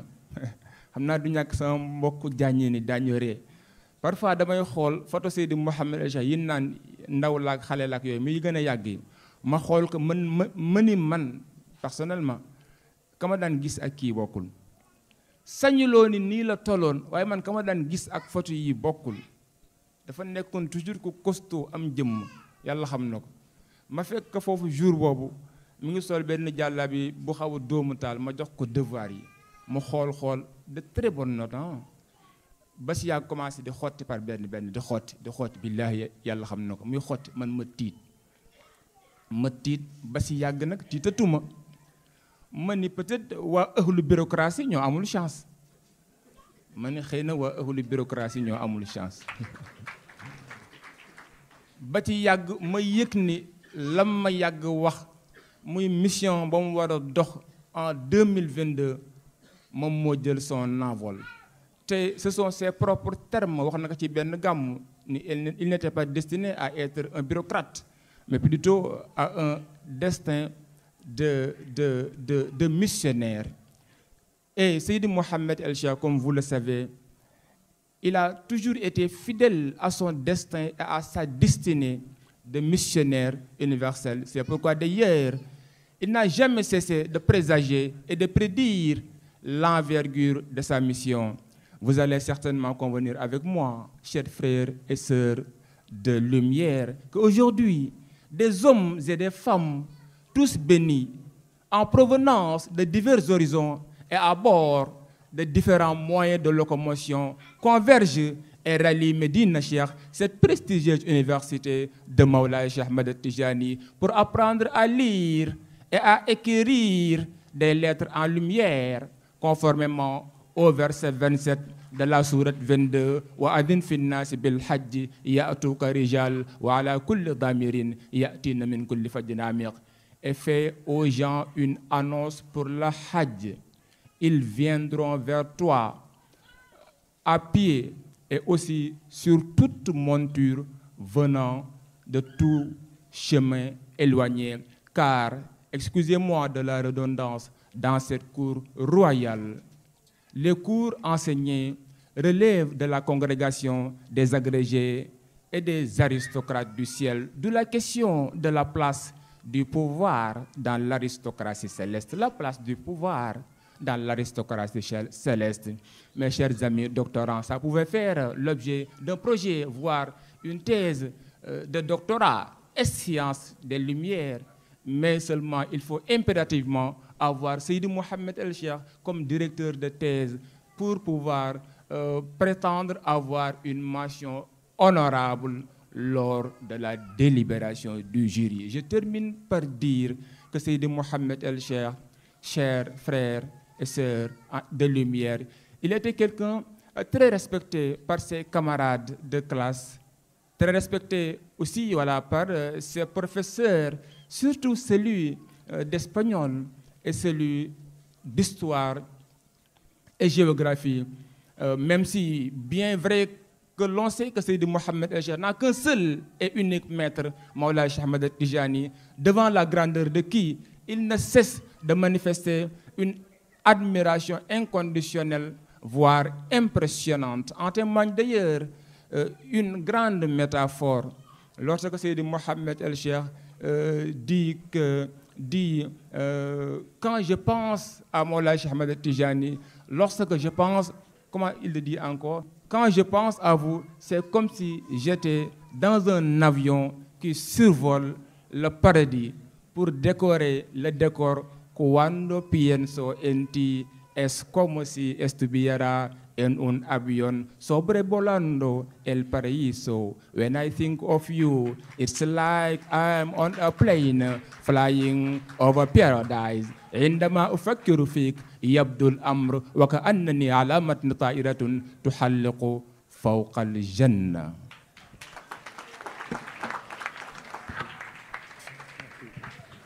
Merci beaucoup, cher Ablaye Fall, pour cette belle envolée lyrique qui a fini de nous transporter dans des mers de lumière. Donc, cher Adama, je vous passe la parole pour notre prochain invité. Masha'Allah. waa mbokk yi kon ñu ngi ci dernier tour de table bi xam naa ñu jéem a jox Khalifa Oumarou Sabali mu daal di terminer Cheikh Ablaye Fall merci encore une fois moom junj na ko mooy ganesik àdduna kii di Seydi Mouhamed El Cheikh ci famille boo xam ne xaadiriya la ak tey jii ni mu représenté ci tarixa Tijaniya njàngat boobu ak yi ci aju yëpp ñu dem ba tey jii ñu ne ëllëg la intronisation Imam al Mahdi ban analyse nga ciy def. Merci cher Adama. Par rapport à sa famille et par rapport à la mission de Seydi Mouhamed El Cheikh, je tenais d'abord à dire que les phénomènes mystiques qui se sont produits dans les montagnes du Hijaz ont donné naissance à l'islam. Ces mêmes phénomènes mystiques qui ont eu lieu dans les déserts d'Amousengoun ont donné naissance à la tariqa Tijane. Et ces mêmes phénomènes se sont reproduits au niveau de la vallée du Misra à Saint-Louis du Sénégal, ont donné naissance à ce qui est aujourd'hui Seydi Mouhamed El Cheikh. Donc c'est une évidence que la continuité de la mission prophétique, de la continuité de la mission de la tariqa Tijane est en fait son couronnement et l'avènement de Seydi Mouhamed El Cheikh en un mot. Par rapport à sa famille Shahada proche, je vais juste raconter une anecdote que la maman de Sangebi, Sohna Binta, nous avait raconté la Sainte un jour, car je faisais son interview. Elle m'a dit dans son fort intérieur, elle a toujours su que cet enfant qui est Seydi Mouhamed El Cheikh portait les desseins de l'humanité. Je lui ai demandé comment. Elle me dit qu'il y a eu des signes quand je le portais dans mon ventre. Quand il est né un jour, je vis un homme arabe, imposant et puissant, fendre le ciel et me demanda, suis-je le maire de Seydi Mouhamed El Cheikh? Quand j'asquais ça, il me demanda de tendre les mains. J'ai tendu les mains et il a prié pour moi. Donc ça, c'est des signes que la maman de Seydi Mouhamed El Cheikh a elle-même témoigné. Un autre jour aussi, je lui ai posé la question par rapport à comment elle a vécu elle-même, voir son enfant qui était si brillant à l'école, se lever un jour et dire que je vais arrêter d'aller à l'école car j'ai une mission qu'on m'a confiée. Je pense que la plupart des gens ici, nous sommes des parents. Si notre fils de 12 ans ou bien de 14 ans vient nous dire « nous arrêtons l'école parce que nous avons une mission universelle », je pense que nous serons pris de panique. Et la maman, étant donné qu'elle avait les signes déjà, que cet enfant-là n'était pas un enfant ordinaire, un jour lui posa la question, mais mes chers, et ton avenir? Maulana Seydi Mouhamed El Cheikh dit, au moment où j'allais répondre, mon vrai père, vous m'excusez du terme, mon père spirituel, le pôle secoureur, Maulana Ahmed Tijani Sherif, me dit, c'est moi qui vais répondre à ta place. Dis à ta mère que ton avenir est assuré. Et tout individu, toute personne de cet univers, quand il voudra un avenir radieux, viendra vers toi.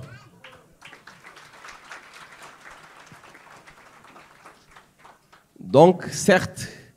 il a été rassuré par Maulana Ahmed Tijani Sherif. Sa maman a été rassurée par Maulana Ahmed Tijani Sherif. Et ses frères peuvent témoigner parce que lors de son éducation spirituelle, ses frères qui partageaient la même chambre que lui, savait que Seydi Mouhamed El Cheikh était en train de faire une préparation pour porter les desseins de l'humanité. Ses frères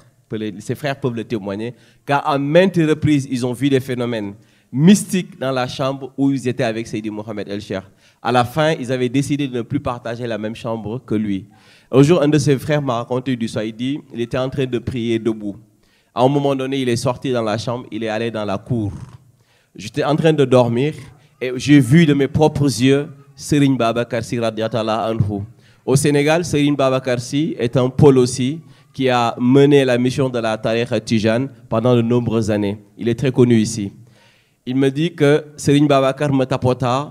il me demanda où est Seydi Mohamed El Cheikh. Je dis il est dans la cour en train de prier. C'est quand j'ai fermé les yeux que j'ai réalisé que c'était Serigne Babacar qui venait demander Seydi Mohamed El Cheikh. Donc sa famille a été rassurée. A été rassurée par qui? Par Maulana Ahmed Tijani. Par qui? Par les prédécesseurs de Seydi Mohamed El Cheikh dans la voie Tijane, dans la voie vraie, dans l'islam, ainsi de suite. Donc, l'autre argument aussi que je peux donner par rapport à sa famille, c'est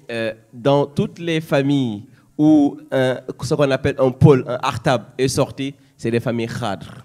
Voilà, c'est des familles khadr. Donc, Seydi Mohamed El Cheikh n'a pas fait exception à la règle. La seule exception que Seydi Mohamed El Cheikh a apportée ici au Sénégal, c'est son nom de famille. Il a brisé les traditions, il a brisé des superstitions pour enfin montrer aux gens un islam vrai, un tariqa qui est revigoré depuis son avènement. Merci. Merci beaucoup Khalifa Oumarou pour cette prestation. Mohamed, vous pouvez... Notre prochaine question est pour Seydi Rawane. Seydi Rawane, quel regard portez-vous aujourd'hui sur l'impact de la mission universelle de Seydi Mohamed El Cheikh dans la diaspora? Donc vous qui y vivez, comment est-ce que vous ressentez aujourd'hui cette mission universelle et quel regard portez-vous dessus?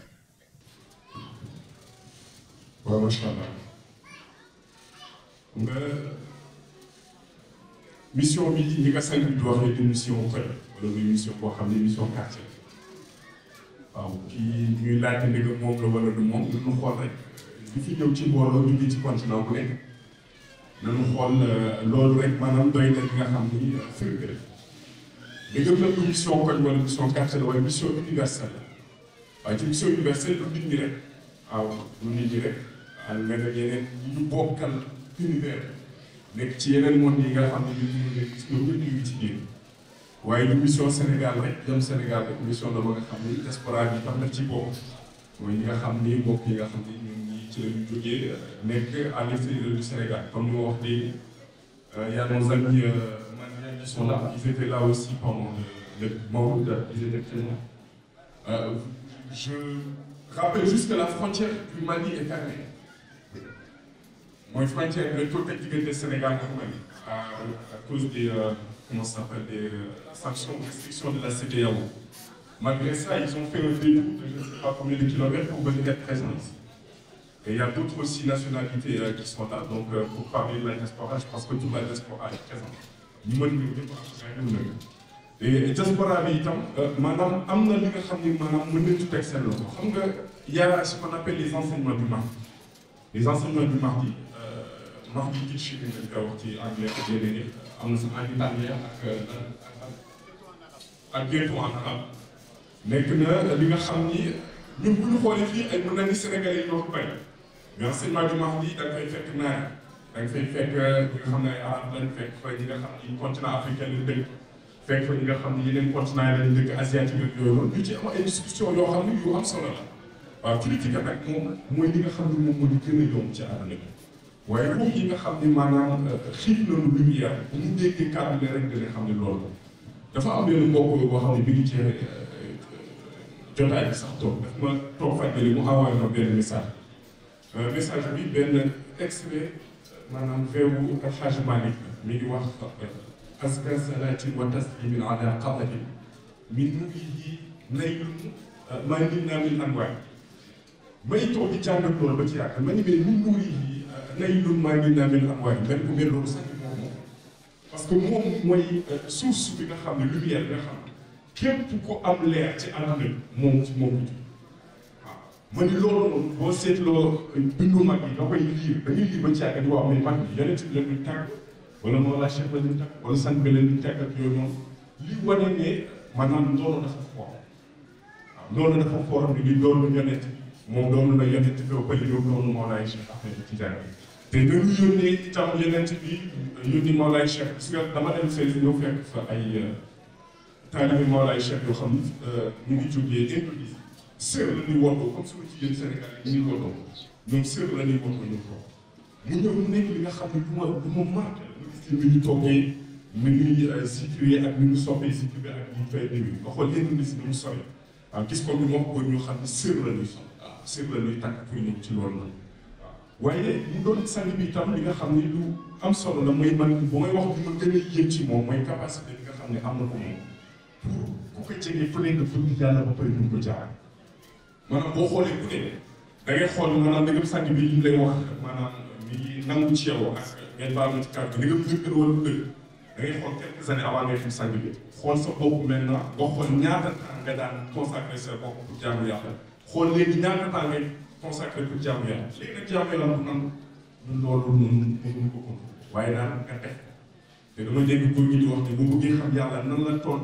yow ci yàlla da ngay xool yow yàlla nan la toll ci sa journée rek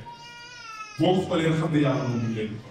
donc yonent bi ñu yónni ko wa maa arsalnaaka illaa rahmatan lil aalamiin mu doon pour univers yëpp mu doon pour mbindeef yëpp moo la Cheikh ñu yónni ko mu doon itam rahmatan lil aalamiin waaye sang bi itam ñëw rek doon itam moom tam rahmatan lil aalamiin wassalaamu aleykum. macha allah jërëjëf Seydi Rawane. Une toute dernière question, Cheikh Moussa Fall, avant de boucler la boucle. On se prépare pour demain, 29 janvier 2022, une date tant attendue. Le début de la mission de Imam Al-Mahdi. Nous en sommes tous convaincus. Quel regard portez-vous sur ce début de mission? Quel regard portez-vous sur le début de la mission? Il peut être porté un triple regard sur la mission universelle. D'abord, d'un point de vue géographique, quand on parle de l'universel, on l'oppose souvent au régional ou au local. D'un point de vue géographique, la mission universelle témoigne de la dimension cosmopolitique du missionnaire Seydi Mohamed El Cheikh. Parce qu'il n'est pas de continent où la lumière de la tariqa Tijane ne résonne pas en son nom. Cheikh Rawane, ici présent, est une voix mieux autorisée que moi pour en dire long. D'abord, du point de vue géographique. Il peut également être porté sur la mission universelle un regard politique. Pas politique au sens sombre du terme, au sens de compétition malsaine pour conquête pour l'exercice et la conservation du pouvoir, mais politique au sens noble et constructif du terme, au sens d'apporter une pierre à l'édifice du monde. Seydi Mohamed El Cheikh n'a cessé de montrer sa volonté d'apporter au monde une dose de sauvetage. Il faut également admettre en dernier lieu que c'est une mission mystique à forte coloration mystique parce qu'avant tout et après tout, Seydi Mohamed El Cheikh reste un guide spirituel. Les grandes orientations, la conception même de sa mission, lui sont dictées par le ciel. Donc je vois la mission universelle comme une mission qui transcende les frontières d'un espace géographique, une mission aussi qui se débarrasse du carcan étroit de la religion, parce que tendant à apporter au bien-être de l'humain quelque chose, mais aussi une mission qui est supportée et qui est supportée par le ciel. Je fais allusion à la dimension mystique de la mission universelle. Je vous remercie.